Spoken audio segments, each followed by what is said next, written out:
Don't get hung up on averages. Labor over the details of different sections of your plan, and then acknowledge market growth and market potential and inflation. Welcome to the Retire on Time podcast. I'm Mike Decker here with David Franson from Kedrick Wealth. This show's all about answering your questions. We want to get into the nitty gritty and not just go over the oversimplified advice you've heard hundreds of times. As always, text your questions to 913-363-1234, and we'll feature them on the show. Just remember, this is not financial advice. Consider it educational, eye-opening, raising your awareness, good information. David, what do we got today? Hey, Mike, how can you claim that a lower average return can grow your money overall? Many times we gloss over in finance the deception of averages, thinking that if it averages this amount, that your money will track that amount. And it's just not true. So in point and fact, okay, let's say you've got 5% over 5 years. Okay. 5% over 5 years return. You bought a MYGA or CD or whatever. I'm not saying that's what the current going rate is. I'm just using this as an example. Okay. You got a MYGA, 5 years, let's say 6 years. Okay. And, but it's growing at a 5% rate. Okay. That's not that bad. Mm-hmm. What if, though, instead you bought either a buffered ETF or a fixed indexed annuity? They're index products, and they gave you, let's say, 8 or 9% for the first 2 years, and then like 2% over the next couple of years. Which one would you take? Well, the 5% is a higher average. But because the buffered ETF or the fixed indexed annuity, if they were purchased correctly and you're able to do an annuitization schedule or something like that, the first 2 years, the cash would advance or grow at a faster rate. So it kind of like, it's like in a race, it jumps ahead. And then the turtle, what is it? The tortoise and the hare, the That's hare and right. the tortoise, whatever. Yep. The turtle never actually catches up in this situation because the 9%, 9% or 8%, 8%, and then the growth at a lower rate, you're still way ahead from a cash value standpoint. So even though it's a lower average, you have to remember that each year, the percentage is based on the dollar amount. Let me see if did that even make sense? Let's attack it a different way. Okay, so in year one, let's say you've got $1 million. All right. One's going to grow at 5%, one's going to grow at 9% in this particular year.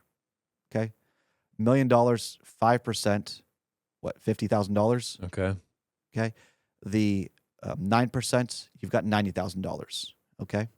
All You right. with me so far? I got that image in my head. Okay, Makes so sense. one is $40,000 ahead. Yeah. Now, the next year, you're going to have a percentage of growth on that. Okay? You with me so far? Yeah. Not a dollar amount. It's a percentage of growth on the dollar amount. So if you had 5% for both, who's ahead? Oh. The 90,000. Yeah. It's 40,000 ahead. So the additional 40,000 is growing at a better rate because the percentage is applied to the dollar amounts. Okay.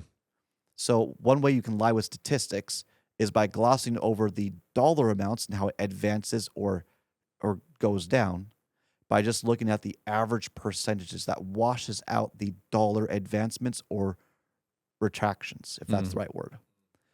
So do you see how it's about the dollars and each year how the dollars are affected? Okay. So 5%, 5%, 5%, 5%, you know exactly what you're going to get. 9%, 9%, 2%, 2%, well, you advanced further, faster, and so you're way ahead. So, and this really boils down to a point that I make often, in that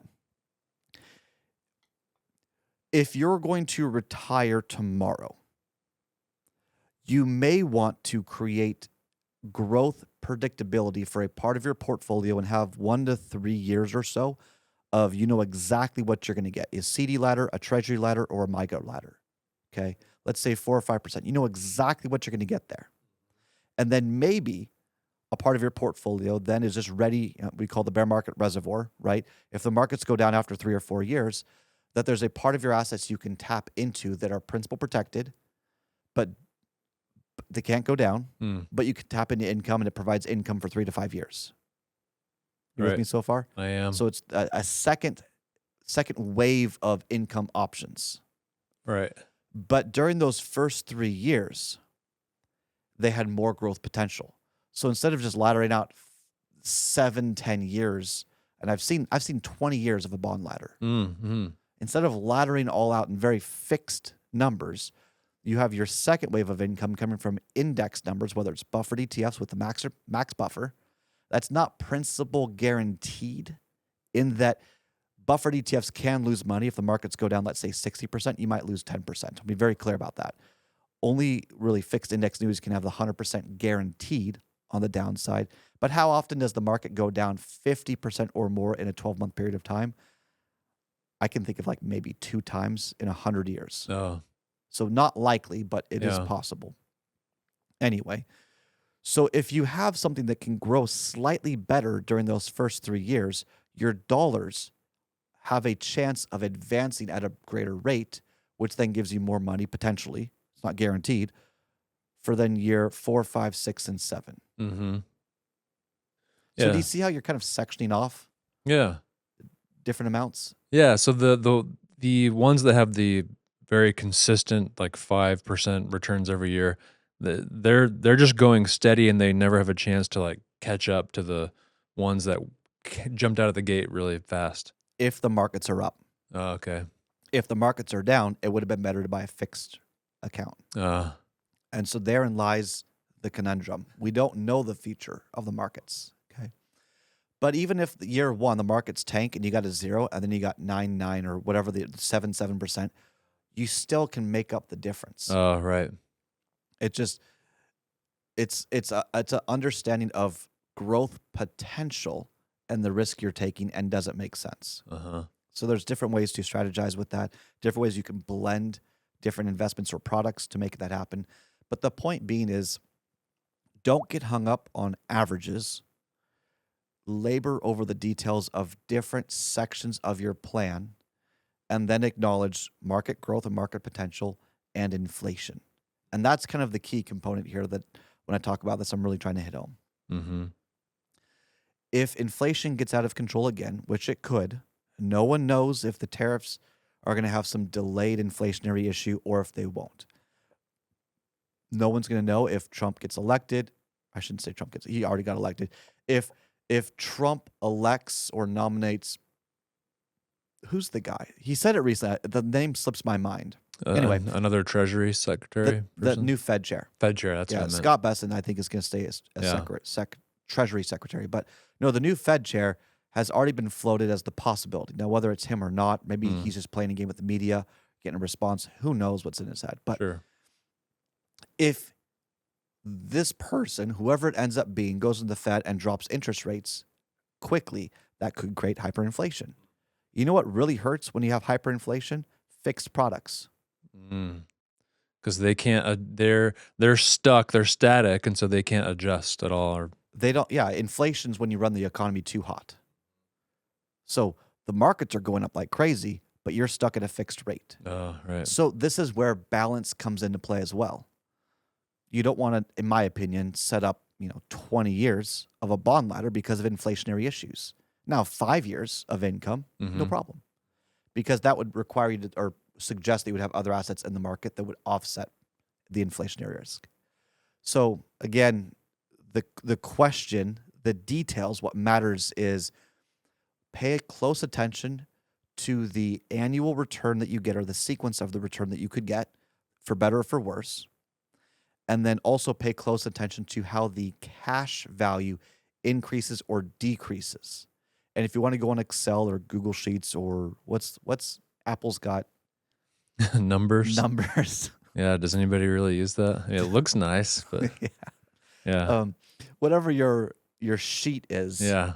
to run numbers, play with it. I highly encourage people to play with it and run different numbers in different scenarios, and then look at the average return of the percentages that you put in there, and then look at how the dollar amounts may not match up with the average returns. Sometimes they do, but when you have some big drops or large swings, then things start to get out of place, especially if those are in the early part of the scenario. So be careful about being deceived by averages. Look at cash balances. Look at your income strategies. If you don't do the lifetime income, which we typically don't recommend that you depend on lifetime income. We have Mhm. clients that do buy it. It's more of just stability, helps with the baseline.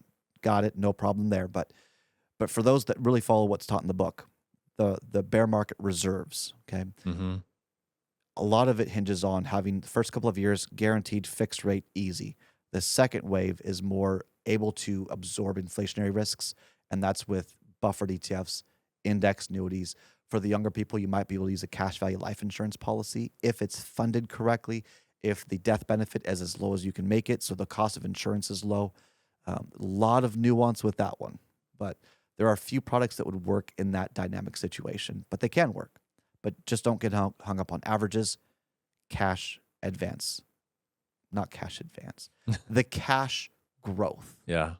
We're not a lending company here, No, no, not no, cash no. advance on Cash credit. advances are very rarely, good, right? I don't think, yeah, it's predatory lending. Yeah, let's stay away from that. The cash value and how it grows. That's well said. There we go.